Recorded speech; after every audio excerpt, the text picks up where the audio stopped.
Okay, so you have before you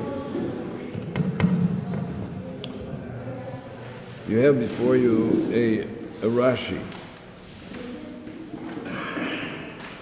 The Rashi is actually a Medrash, but I chose to photocopy the Rashi because Rashi changes a little bit the girsa of the Medrash in a way which we can learn the same shot in the Medrash, but it's much easier to do so with Rashi. So Rashi says that when Yosef dispatched his brothers to return back home to inform their father that he was still alive,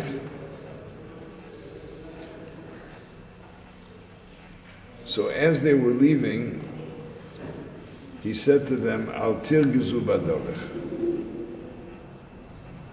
Literally, don't get angry, don't tremble along the way.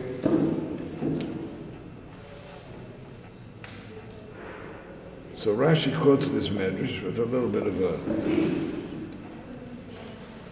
a change in the text, but here's what he says. Al tis'asku bidvar halacha. When you're traveling, don't get immersed in a dvar halacha.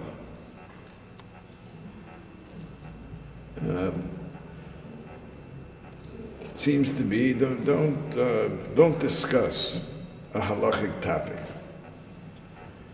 Shaloi tirgaz aleichem haderech, so that the way will not be upset with you.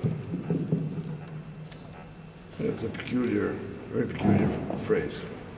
Another thing, in other words, yet another bit of advice, al tafsil psil gasa, don't take big steps.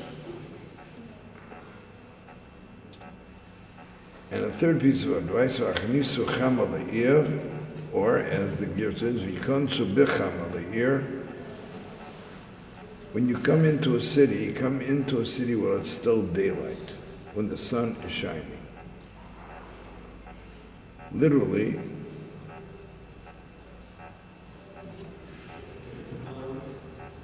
there's a little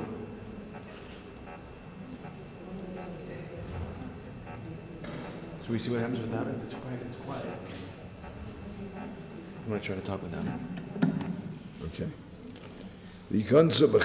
Tell me if you can't hear me.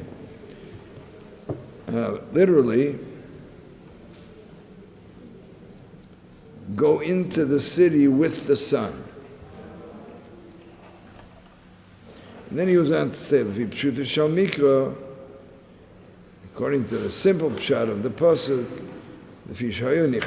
because they were embarrassed, they were humiliated, he was worried lest they will quarrel along the way about his being sold, to argue with one another, to say it's your fault, you're the one who caused him to be sold, you're the one who said Lashon Hara on him, and you're the one who caused us to hate him. So he said to them, don't anger the way, don't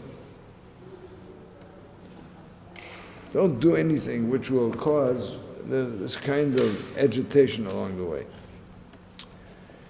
So I would like to begin by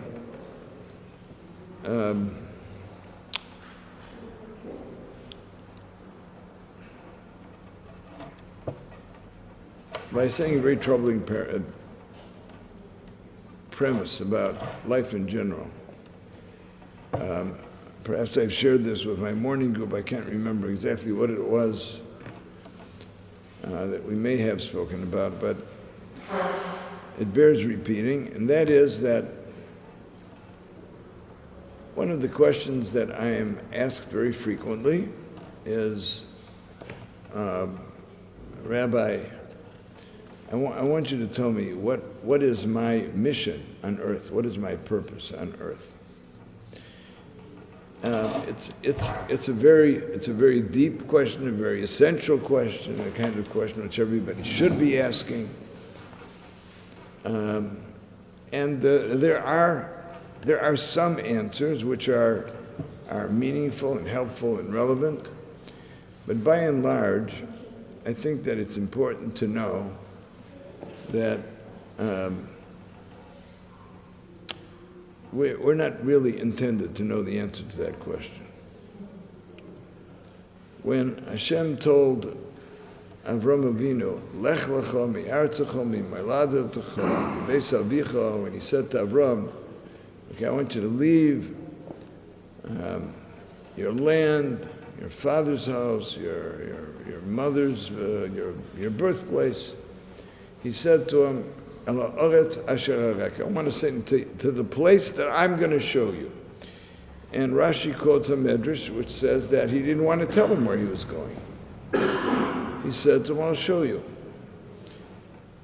And that's because that somehow it makes the journey more meaningful. But the truth is that that's really kind of where all of us are. We're all on this Lech Lecha, go to you. We're looking, it's a journey inward. It's a journey towards ourselves. Hashem tells each one of us, Lech Lecha, as he told the patriarch, he says to each one of us, Lech Lecha, go towards yourself. Self-discovery, self-actualization, self-development. Go toward yourself. Find your integrity, find your real essence. And then you say, so how do I know? So Hashem says, just pay attention to the signs. I'm not going to tell you, it's not going to be clear. The destination is not as important as the journey. You need to pay attention to what happens on a moment-by-moment basis, a day-by-day basis. Take the clues. You'll do the best you can with what you have, but know that essentially you're not going to know. And that it's not the destination, but the integrity of the journey. So life is really a derech. Life is the way.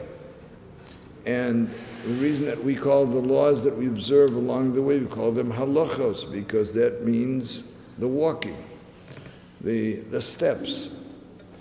The way is life, and the halachos are the guidelines about how we take steps along the way.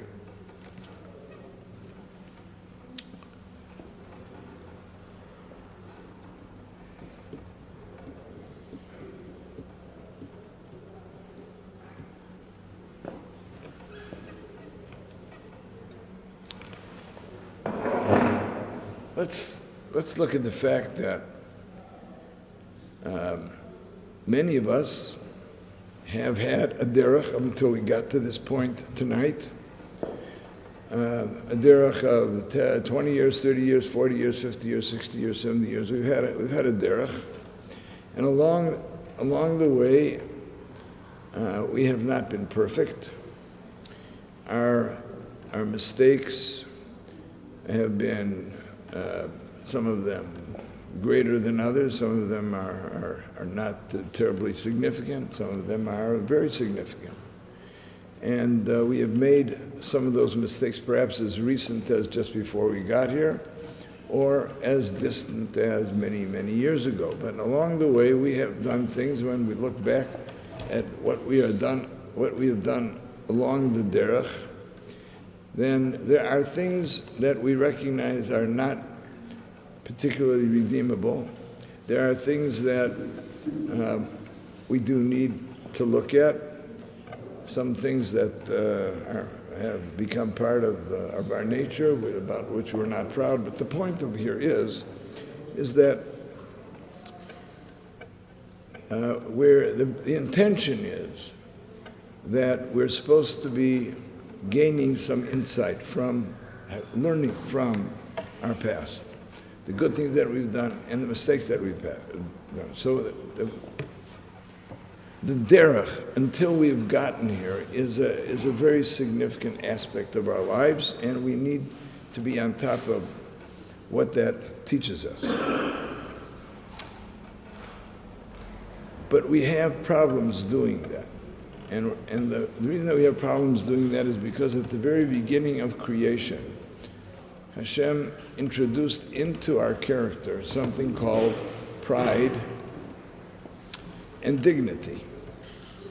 He did so because in order for there to be bechira, in order for there to be choice, so he wanted there to be an emotion and a feeling attached to good choices, and emotions and feelings that are attached to unfortunate choices.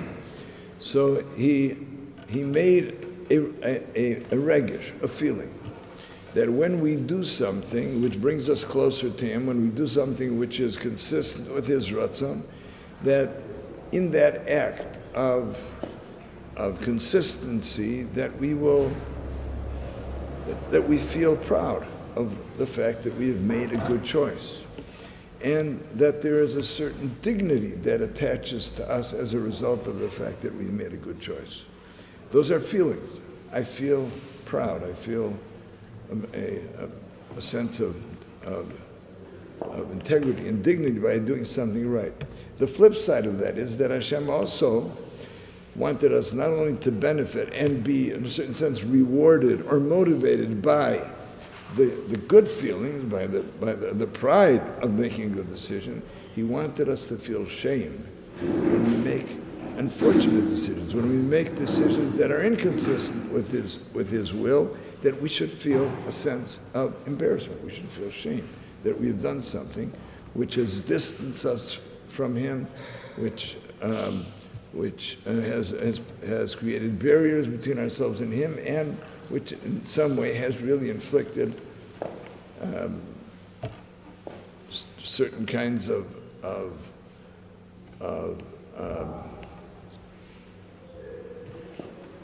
injuries on our own person. We've mutilated something very precious in ourselves. So pride and shame are really very, very helpful, except for pride has another flip side. The flip side of pride is that because we want to feel proud, when we do something that is not deserving of being proud, there is an ego defense. We try in some ways to save our pride. So we make excuses, we make rationalizations, we blame someone else for what we've done. So the displacing responsibility is very common, and claiming that we were prisoners of what we did, or had no alternative, we had to do what we did, or the fact that we didn't know. We come up with a host of different rationalizations. Those kinds of things are really a product of pride, because of the fact that the Medrash has caused us to want to feel pride. It's very difficult for us to let go of that sense of pride and dignity, and that then causes us to make excuses, and those excuses obstruct our ability to grow from our mistakes, because if we're making excuses and rationalizations and we're blaming other people, then we're not assuming responsibility, and we're not going to correct or in any way, which way, make any kind of attempt to redress what we've done.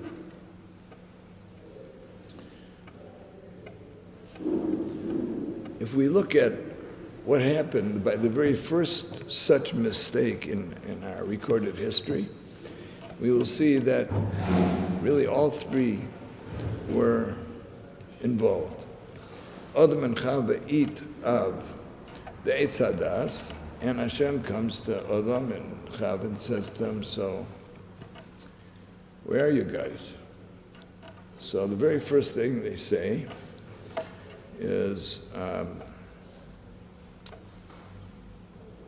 We were naked, so we hid. That is perhaps one of the worst things that they could have said, because when someone, rather than trying to deal with whatever they've done, decides that they are scum, and many people do that. I did something terrible. I am terrible. I made a mistake. I am a mistake. I failed. I am a failure. I sinned. I am a sinner. I did something wicked. Then I am evil. We turn actions into nouns. So when people take their mistakes and then turn them into self-deprecation, they've kind of given up the fight. I'm not a worthwhile person. I'm not a person of value. I don't have integrity. There's no reason for me to even try to do anything. So Adam, in the very first thing that he does, he says, I'm naked. I'm not a good person anymore. I'm a naked person. The second thing he does is the blame game. It's her fault, it's not my fault. And the woman, and Chav also plays the game. It's the snake's fault. Rather than confront their mistakes, rather than assume responsibility, they're displacing blame, playing the blame game. So I'm gonna preserve my integrity by saying my pride, by saying it's somebody else's fault. Then there's a very interesting Medrash which says that when Adam Rishon says that Chava gave to him, so he says va'echel.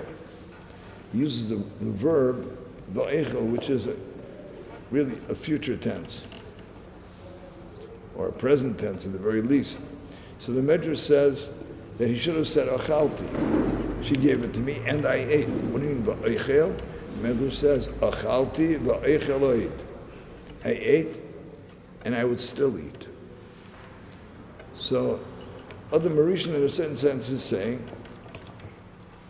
not only did I eat, but I'm so trapped by this whole scene, this whole business, that I can't. I would continue to eat of the tree, of the fruit of the tree. So.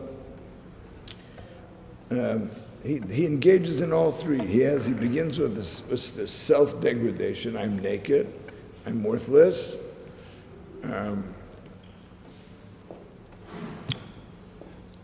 Proceeds to the blame game. And then he says, I'm trapped by my weakness. I would still eat. Now let's move into the story of Yosef and his brothers. And let's see if we can put ourselves in the place of the brothers. The brothers came to Egypt hoping they were going to be heroes. They came to look for Yosef in the market of the Zaynes, of the harlots, of the prostitutes. He was a good-looking youngster. They were sure that he would not have been able to resist the temptations of Egypt, and he would be someplace in an immoral context. And they were coming to find him and save him. They were going to be makar of him. And they were going to be heroes. They were going to bring him back to their father. And all of their contempt for him as being somehow a fraud, and his dreams were all delusions of grandeur. What happens? They don't find them in the marketplace, they find them in the palace. Not only can't they save him, but he's busy saving them. His dreams are not delusions of grandeur. They've all come to pass. And they recognize their complicity in a catastrophic sale of a brother. So they're now going to travel back home.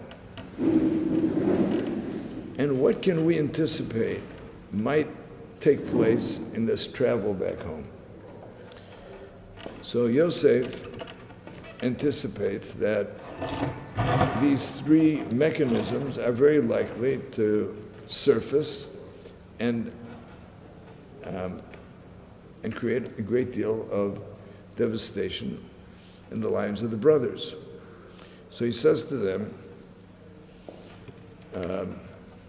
let me give you a piece of advice. Al tirgezu badorch. Do not let roges, do not let this dark, angry energy come between you. So number one, do not take a psiogasa. Now, he doesn't say don't take a psia rachava, a wide step. He doesn't say to them don't take a psia gedolah, a big step. He says a psia gasa. The word gas is very rarely used. I don't think it's used anywhere in the scriptures. It is used in much of the commentary. It's found once in a Rashi where the expression is a gas ruach. Gas in the Talmudic language represents someone who is coarse, vulgar, crude, indecent. It's someone who is immersed in all kinds of sickening stuff. So he says to them, do not take a psiogasa. Don't step into a place where you see yourselves as beneath contempt.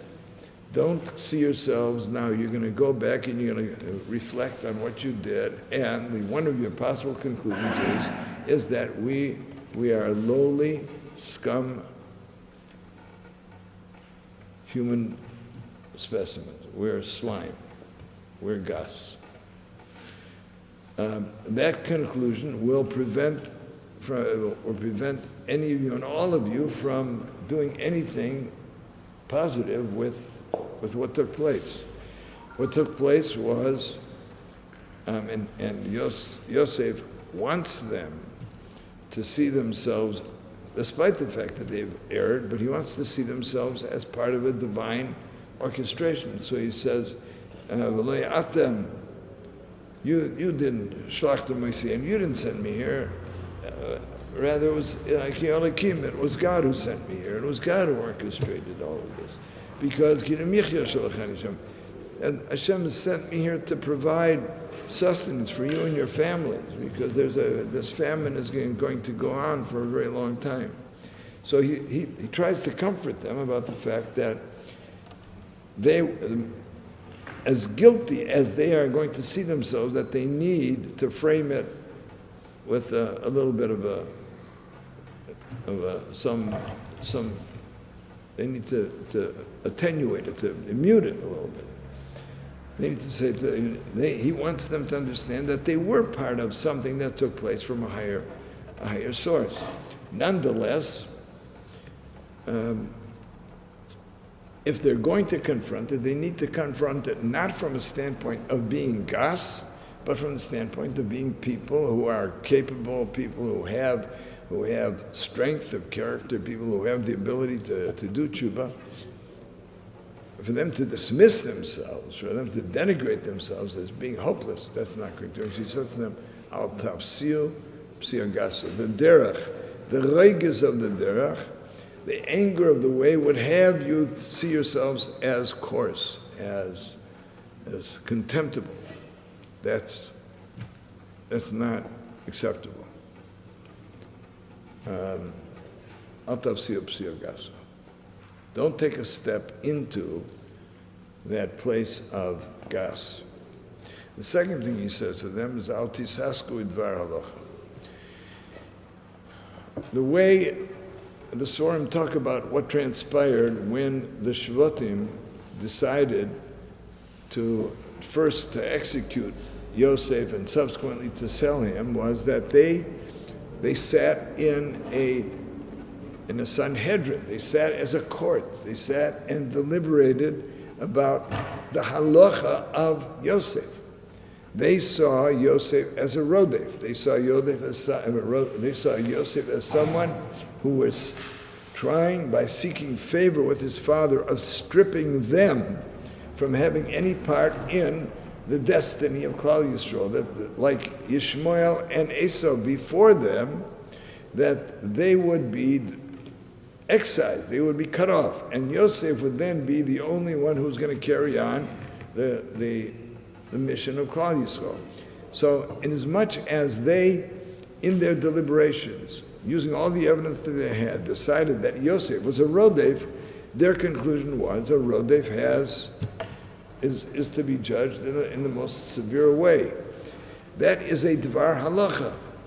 Now, if they are to debate that dvar halacha and they are to be reminded of all of their arguments and who said what, so Yosef is saying to them, don't get involved in that dvar halacha. Don't go back to how you came to those conclusions and why you reached the decision that you did and who contributed to it. That is not going to be useful. That is going to be the blame game. You're going to say, you're responsible. That's one of the regas of the derech. That's one of the angry things, the obstructive things that someone can do when they're on the derech of trying to redress something in their past, which is not to accept responsibility. So, step number one is do not dismiss yourself as being so contemptible that you're not worthy of redressing your wrong. Step number two is don't blame anybody else. Look at yourself and take stock of your role in whatever you did.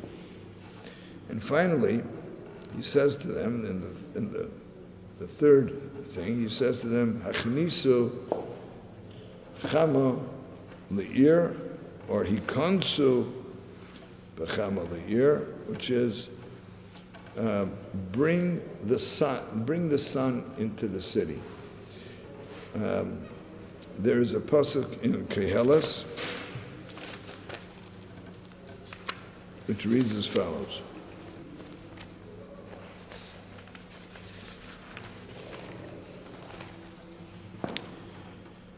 Ir Kitano, there is a small city, Va'anoshim bo ma'at, and there are few inhabitants, few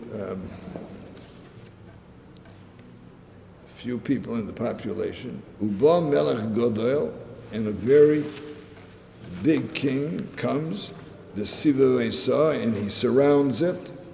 Ubana alem etzudim yideli, and he builds great, whatever those siege things are. So Rashi quotes there that what Shlomo Melech is saying in Koheles is that there's an Ir Katana that's a person. A person is a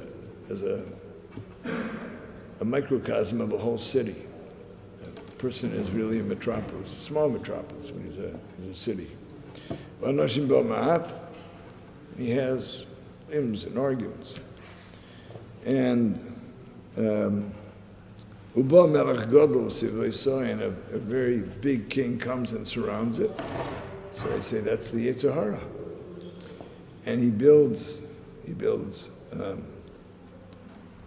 siege against it. That's the wiles and the strategies of the Yetzer Hara to cause a person to commit averos.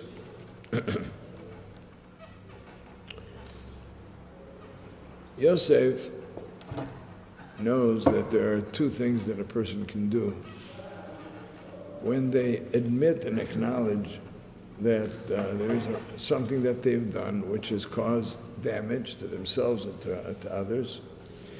And that is, number one, don't dismiss yourself. Number two, don't blame anybody else.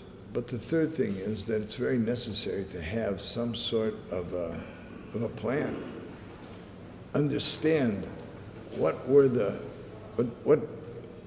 made this happen. Try to understand why were you vulnerable. Try to understand how did you put yourself in harm's way. Try to understand how you can obviate this happening in the future. How can you prevent yourself from making that mistake again? How can you strengthen yourself against that particularly seductive avera? The point over here is that if you remain in darkness, if you choose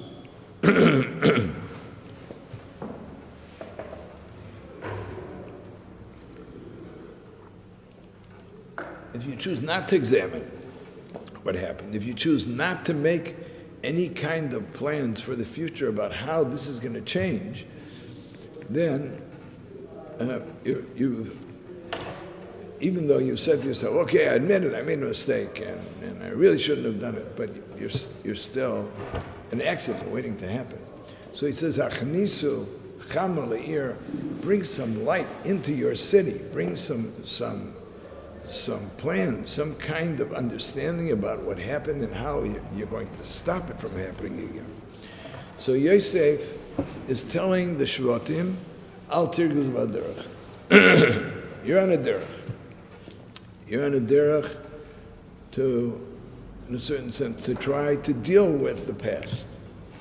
So if you're dealing with the past, then don't put yourself into a place of gasa. Don't step into that place where you consider yourself a contemptible human being. Do not let the anger of the way push you into blaming others. Do not let the anger of the way obstruct your ability to plan and understand what happened and how you can stop it from happening. Those are the three necessary steps in, not only in the lives of the Shvatim, who clearly we're going to have to deal with a whole lot of guilt and a whole lot of humiliation and a whole lot of bad memories and a lot of I told you so's, but it's really advice that all of us can use about al tirguz b'derech. So there are two kinds of derech. We have a derech which is a derech to the future, and in the derech to the future, we need to know that there are going to be challenges. We plan, good plans, we aspire, good aspirations, and then there's a hiccup. There's a bump in the road. Klal Yisrael left Egypt, and they're on their way to Kabbalah Satorah, and there's no water. So they surround Moshe and they say to him, why did you take us out of Egypt? So we were better off in Egypt. And then they ask this fateful question, which I'm afraid many of us ask when we are challenged, when we are tested. They say, Hayesh Hashem b'kirbeinu imayim. Is Hashem with us? Maybe Hashem has abandoned us. Maybe we're not worthy of having Hashem with us. But what happens when, rather than recognizing that that's the nature of the derech. The nature of the derech is that there are going to be challenges. It's what defines us in our striving and in our aspirations. The challenges are what makes that growth real. That's what uplifts us. It's when we overcome those challenges, when we're steadfast, when we don't allow ourselves to be dissuaded or frustrated by these nisyonos. So what happens? If we say Hayesh Hashem b'kirbeinu, then Amalek comes along. Then the Yetzer Hara comes and plays havoc with us. Zocher es asher osa lecha Amalek. Remember what Amalek did. Then the Torah adds a very important word, baderech. You are on the way. Remember what they did to you when you're on the way. And Amalek has been doing it throughout history. Does it as a nation and does it to each one of us on a personal level. When we're baderech to our future, we have all kinds of goals, we have all kinds of hopes. We face a nisayon, and with that nisayon comes self-doubt. Hayesh Hashem b'kirbeinu. Maybe it's not really good. Maybe we're not good. But then what happens is when we allow ourselves to doubt ourselves and doubt Hashem's interest or His hashgach on us, Amalek comes along and we're fair game. So if we're talking about the derech towards the future, we need to be very careful about the issue of Hayesh Hashem b'kirbeinu imayim. But if we're talking about looking back at the past and looking at the things that have had a big impact on our lives, in terms of perhaps some significant errors that we have made, knowledgeably or otherwise, we need to be very careful about those three things that Yosef said to his brothers. Al tirzu b'derech. So regardless of whether we're looking to the derech towards Har Sinai, our own Har Sinai, and we ask the wrong question of Hashem b'kirbeinu, then remember what Amalek did to you at Baderach. And if we're looking at trying to deal with the past, then al tirzu b'derech. Then be very careful about the anger and the frustration and the trembling and the darkness of the past. And Yosef's counsel to his brothers is as relevant and as timely today to each one of us in the way we look at trying to build ourselves from not wallowing in the past, but using the past as a way of growing through it towards a bigger and brighter future. So the derech is really where Klal Yisrael lives. We live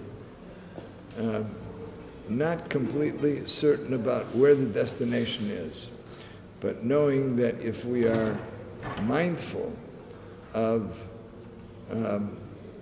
listening to what Hashem is, I'm going to show you along the way. Hashem shows us. He shows us where we need to be and what we need to do at any given point. Maybe we don't know where we're going to end up, but at any given point in the present, Hashem is directing the traffic, and He is our GPS. And if we're mindful of the derech, then we will not let either Amalek or the mistakes that we have made wreak havoc with our lives, and we will have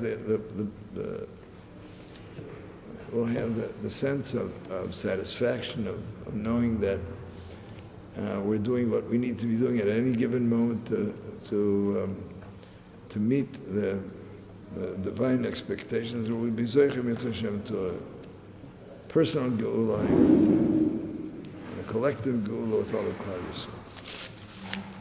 Yisrael.